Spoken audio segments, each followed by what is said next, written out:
O Itamaraty, agora há pouco, disse que o governo Donald Trump distorce o sentido das ordens do ministro Alexandre de Moraes, do STF, e o Itamaraty rejeita o que chamou, em nota, de tentativa de politizar decisões judiciais. Reportagem de Pedro Teixeira.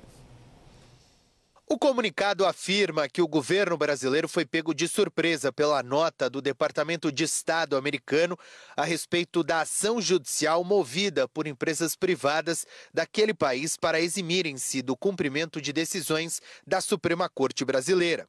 A declaração é uma resposta à manifestação do escritório do hemisfério ocidental do departamento, que faz referência implícita ao caso da plataforma de vídeos Rumble contra o ministro Alexandre de Moraes. Bloquear o acesso à informação e impor multas a empresas sediadas nos Estados Unidos por se recusarem a censurar pessoas que vivem nos Estados Unidos é incompatível com valores democráticos, incluindo a liberdade de expressão, diz a postagem do governo americano. O Rumble foi bloqueado após descumprir decisões e não realizar o pagamento de multa imposta pelo ministro. A rede social só poderá funcionar novamente caso apresente um representante legal no Brasil. Em outro post, o presidente Donald Trump afirmou, sem citar nomes, que governos estrangeiros tentaram multar e atrapalhar empresas de tecnologia dos Estados Unidos. É a primeira vez que o governo do republicano trata sobre o assunto. A manifestação vem no mesmo dia em que o Comitê Judiciário da Câmara dos Estados Unidos aprovou o projeto que visa impor sanções, como impedir a entrada no país de autoridades estrangeiras que violem a liberdade de expressão. O embate com Moraes nos Estados Unidos chegou aos tribunais após a empresa de mídia de Trump, a Truth Social, e o Rumble recorrerem à justiça na Flórida para que as ordens do ministro sejam declaradas ilegais. A alegação é de que Moraes extrapolou sua competência ao pedir o encerramento da conta do influenciador bolsonarista Alan dos Santos e solicitar às plataformas que forneçam seus dados de usuário. Os grupos ainda processam o ministro e o acusam de censurar posicionamento político e infringir a primeira emenda americana, que protege a liberdade de expressão. Para clarificar a ligação de Trump com tudo isso, a empresa dele, Truth Social, ela é cliente, a Rumble é provedora de serviços para a empresa do Trump. Essa é a ligação dele nesse contexto. Rubens Barbosa, qual é a amplitude do que aconteceu hoje nas relações Brasil-Estados Unidos? Olha, William, eu fiquei surpreso com a nota do Itamaraty. Eu achei que esse incidente seria minimizado pelo Itamaraty se a gente entender o conceito, o contexto geral do que está acontecendo. Está envolvendo o Elon Musk, que é hoje um dos aliados mais importantes do presidente Trump, e também essas referências do Senado, como vocês mencionaram, procurando condenar a ação do ministro Alexandre de Moraes. Agora, se você lê com atenção a nota não é do Departamento de Estado, como vocês acentuaram, ela é do Departamento do Hemisfério Ocidental. Quer dizer, o governo brasileiro respondeu a um departamento do Ministério do Exterior americano. Já é uma coisa sem proporção. E, segundo, o Brasil politizou, como diz a nota, não foram os americanos que politizaram.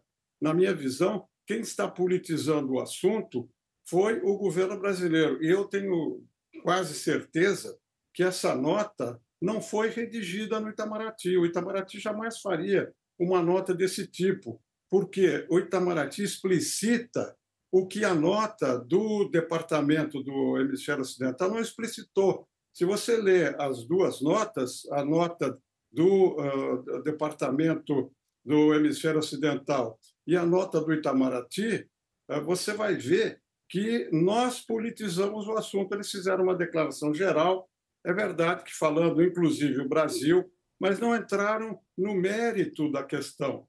A nota do Itamaraty explicita o que aconteceu no julgamento do Supremo com Elon Musk.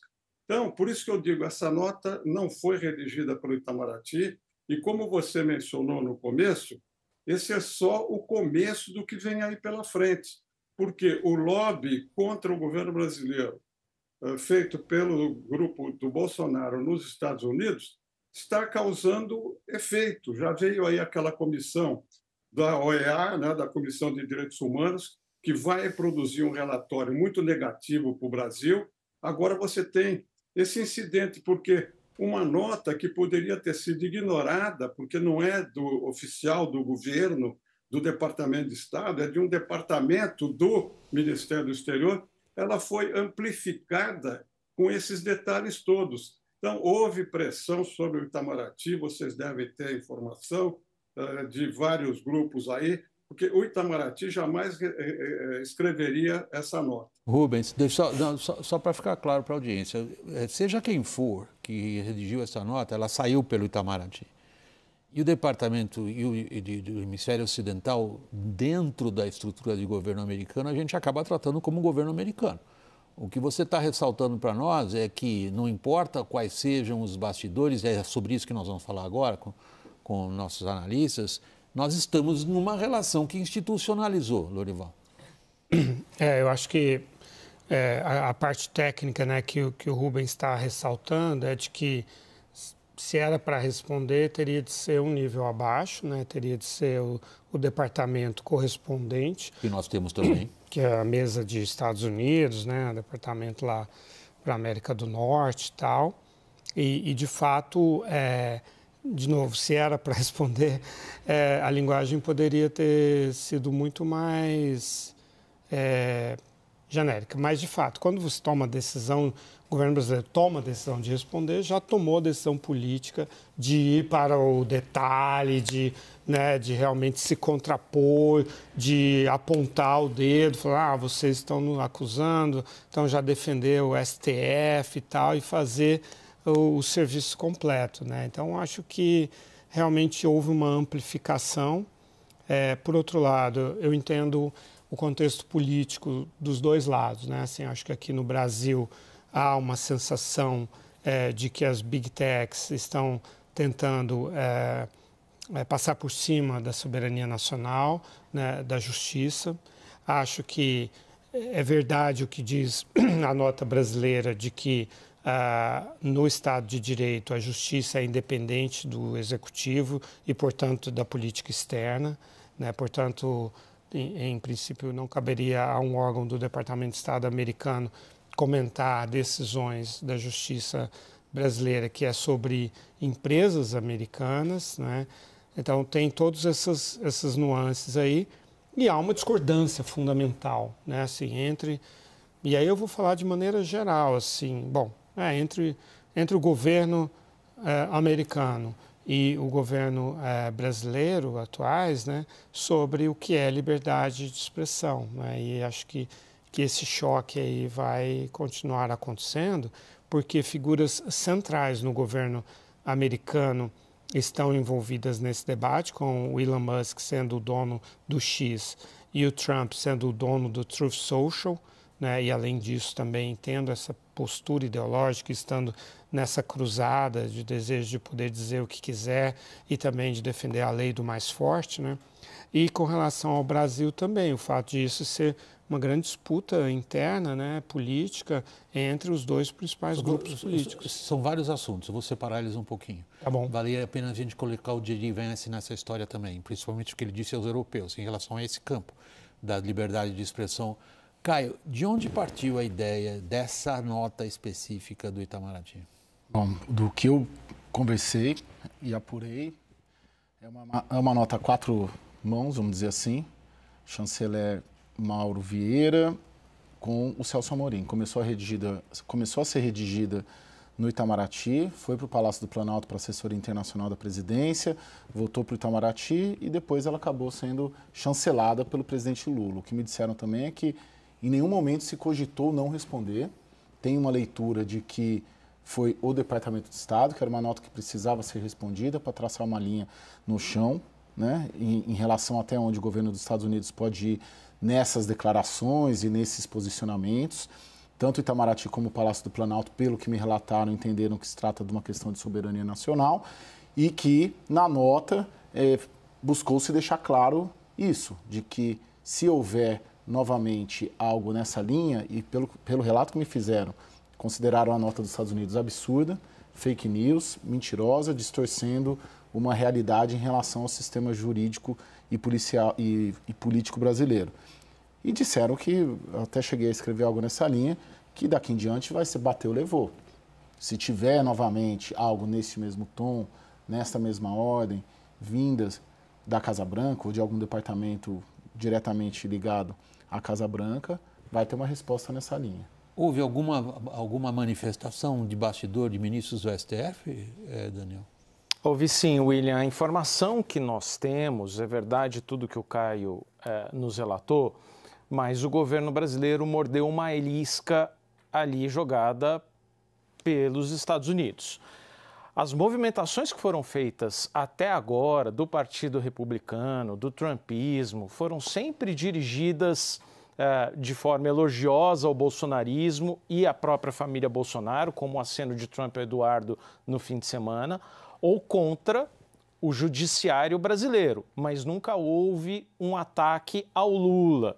Nunca foi algo governo contra governo, executivo contra executivo. Muito bem, já havia nos últimos dias um clamor de ministros do Supremo para que o executivo brasileiro, ou o Palácio do Planalto, ou o Itamaraty, respondessem de alguma forma a essa escalada dos Estados Unidos, do governo Trump, contra o STF.